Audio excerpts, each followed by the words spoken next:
Have you ever wanted to play Zenless Zone Zero as a bunny Thyren? Do you like powerful anomaly characters? Well, if you answered yes to one or both of these questions, then you're in luck because today we're talking about Alice Thymefield.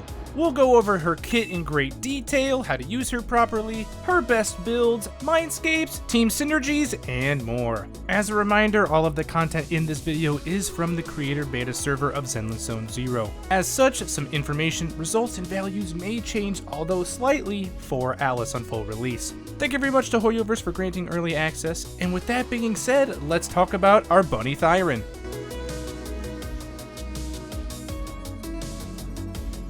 Alice Thymefield is our upcoming S-Rank Physical Anomaly agent from Spook Shack.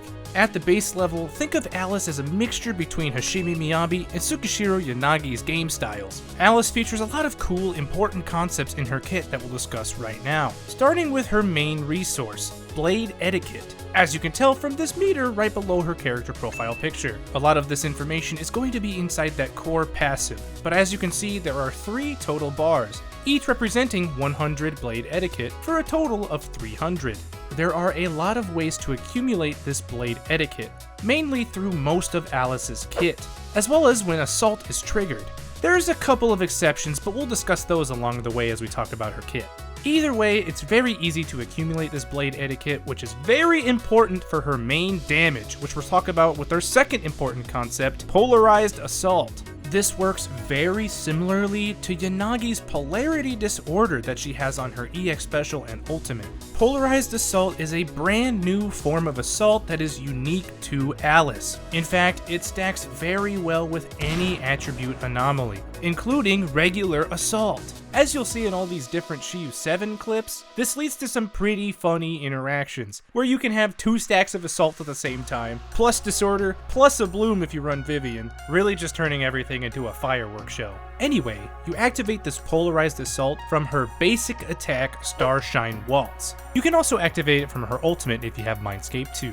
We'll discuss it a bit more later, but once your 3 bars are full and you hold down the basic attack button, you will activate this absolute aura farming move. Indeed, this is going to be Alice's main form of damage, but she also has some extra DOT and some other things in her kit. But let's fully dive into this kit breakdown so we know exactly what's happening. Basic attack Celestial Overture is just 5 slashes forward, all dealing physical damage, although the 5th hit of this basic attack becomes enhanced after Alice triggers Assault. Here you'll see both an example of the regular basic attack 5 and then the enhanced version as well. Basic attack Starshine Waltz we've already discussed a little bit, and this will be how you spend the Blade Etiquette bars at 1, 2, and 3 total charges, depending on how many bars you have. However, make note that it is not worth it to use it at 1 or 2 bars and should only be used at that maximum 3 stage. Unless the enemy is really close to dying and you just need some quick damage, just make sure you have all 3 bars fully charged, which is actually quite simple from her general gameplay loop.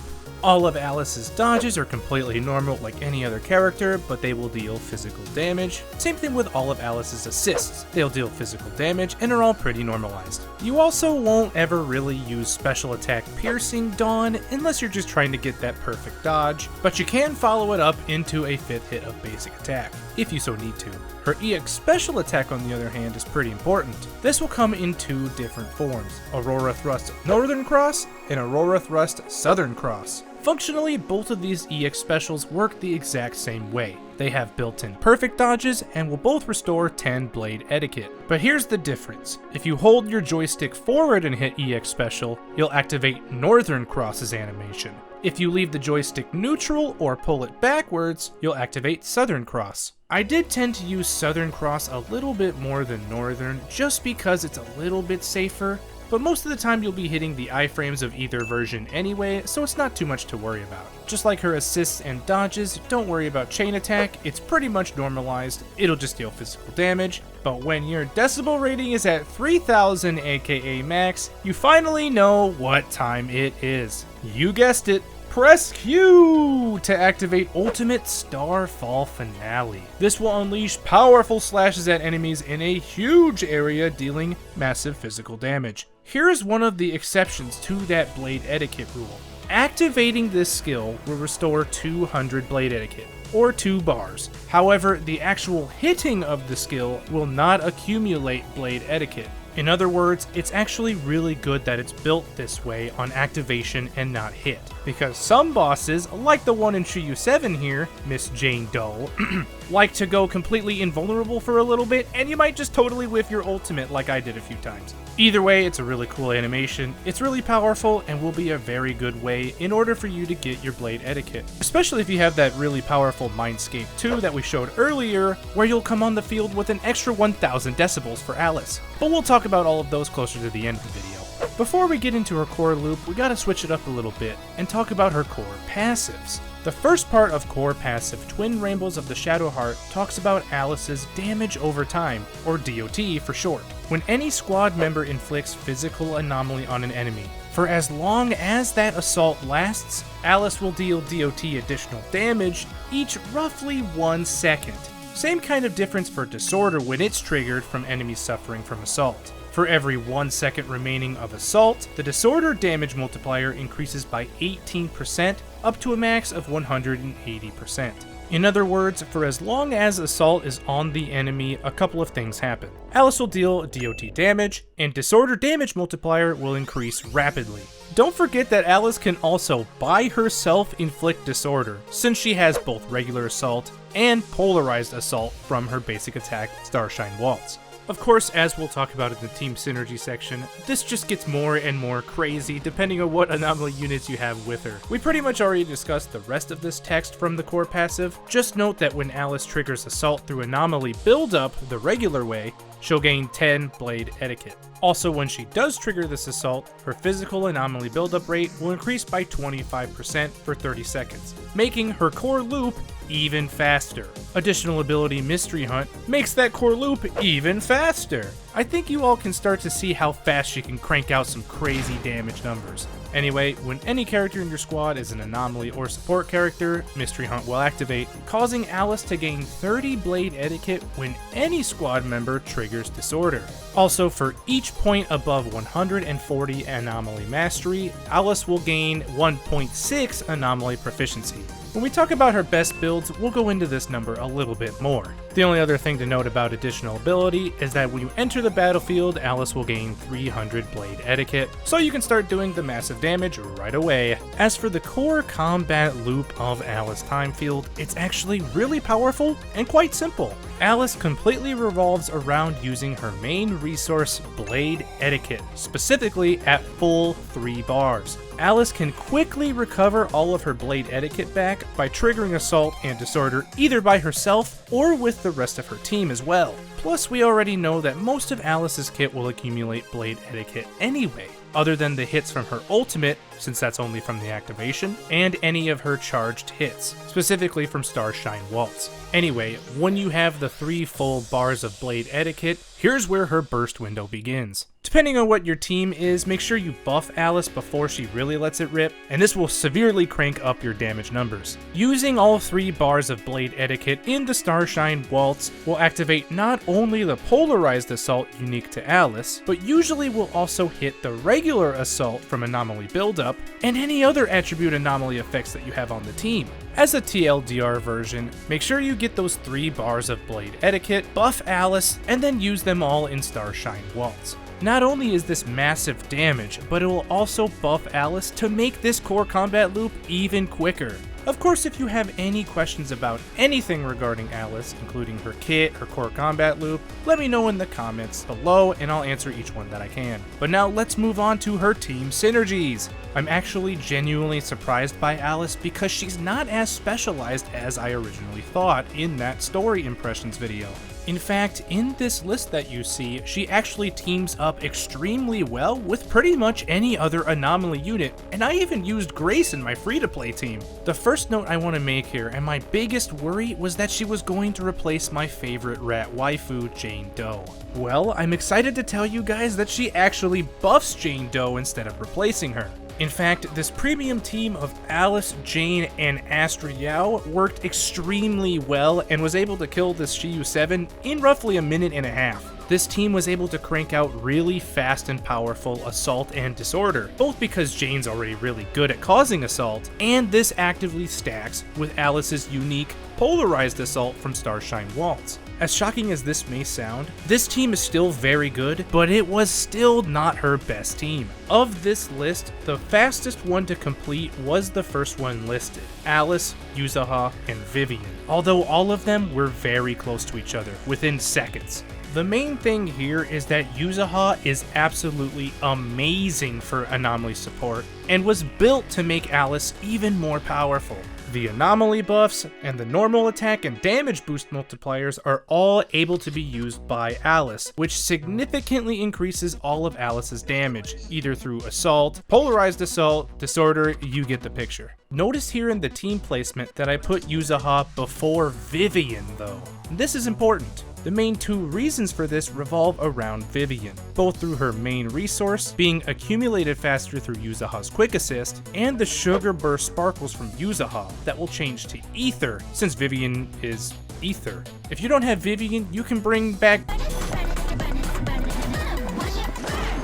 Functionally, it'll work pretty much the same way with Bernice being that off-field anomaly. The Sugar Burst Sparkles will change to fire, and you'll get a lot more burn instead of corruption. In addition, Alice works extremely well with any of the other anomaly agents, Tsukishiro Yanagi, Hashimi Miyabi, and of course, Jane Doe. There are some slight nuances and differences of how you're going to use these three teams, but ultimately they play pretty similarly. With Yanagi as your third, you can pretty much get these huge damage numbers right away. Between both Alice's forms of assault and disorder, and Yanagi's polarity disorder that's unique to her. The main thing with Miyabi as your third is that Alice will be able to get those fall and frost charges very easily with her built-in disorder. The last team to really mention here is the Big Bunny Damage team. Using two sorts of support or buffers for Alice, like Yuzuha and Astriel, will cause her to skyrocket in damage as a solo carry. Plus, I really like Alice, so this was my favorite team where she could just be on the field the whole time, dealing a crap ton of damage. We went a little long for that team synergy section, but luckily, her best builds are pretty simple as well. Starting with the W engines, the best in slot for Alice will be the signature made for her, Practiced Perfection. Because this engine is so powerful, I would actually recommend it over Mindscape 1. As a baseline, you'll get attack percent as the advanced stat, and a free 60 anomaly mastery. When inflicting assault, the equipper's physical damage increases by 20% for 20 seconds, stacking twice. Plus, you'll automatically get both of these stacks when you enter combat. But don't forget in that additional ability about that anomaly mastery to anomaly proficiency conversion. Plus, this is the only limited S-Rank W engine that provides anomaly mastery, and the rest of them are B-Rank. With our quick math ability, we can see that this gives a massive 96 anomaly proficiency boost from that additional ability. Plus, you get a basically unconditional 40% physical damage for free. Past this, your second best option is going to be Jane's W engine Sharpened Stinger, but your combat performance will be slightly diminished and a little bit different. With Sharpened Stinger, you'll have to focus on getting dash attacks or perfect dodges more in order to get the anomaly build-up rate boosts and the physical damage boosts. Plus, with Sharpened Stinger, you won't get that anomaly mastery built in, and all of the percentages are slightly less than Alice's signature. After this, I give the slight edge for the third option to Electro Lip Gloss, the Battle Pass engine. Lastly, you can absolutely get away with using Weeping Gemini, but you almost certainly should try and go for Practice Perfection if you can.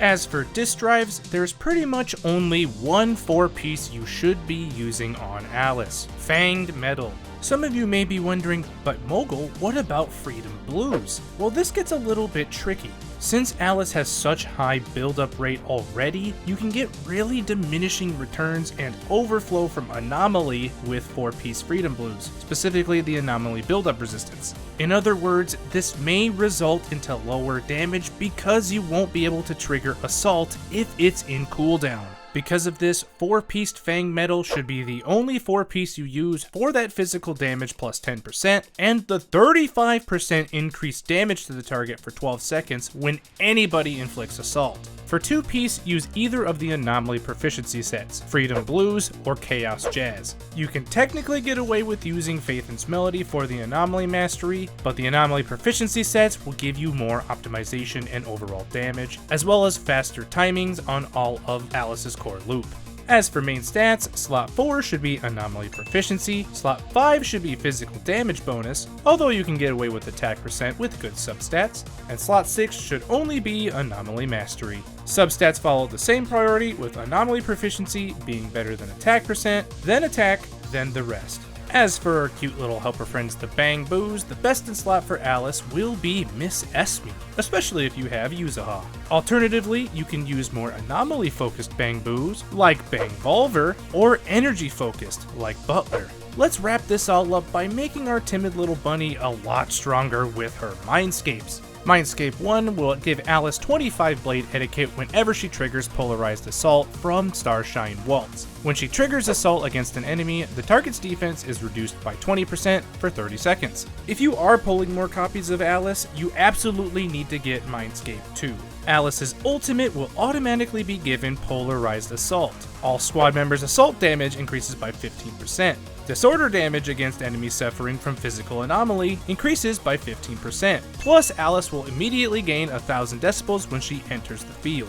Basically, this tremendously increases not only Alice's damage through Polarized Assault in the ultimate, but also everybody's assault damage and disorder damage. Mindscape 4 will cause Alice to ignore 10% of the target's physical resistance, and that flying enhanced basic attack from Alice's Celestial Overture will accumulate 25% more physical anomaly buildup. For all of you Honkai Star Rail enjoyers out there, Mindscape 6 turns Alice into a follow-up attacking machine. Similar to Fei Shao, Cypher, you get the picture. When Alice uses a 3rd stage charge, basic attack Starshine Waltz, or the Mindscape 2 ultimate, she enters the victory state for 30 seconds. Whenever any squad member lands a hit on a target, Alice will follow up with an extra attack against the target, dealing physical damage equal to 3,300% of her anomaly proficiency. This triggers every 1 second and is guaranteed to crit.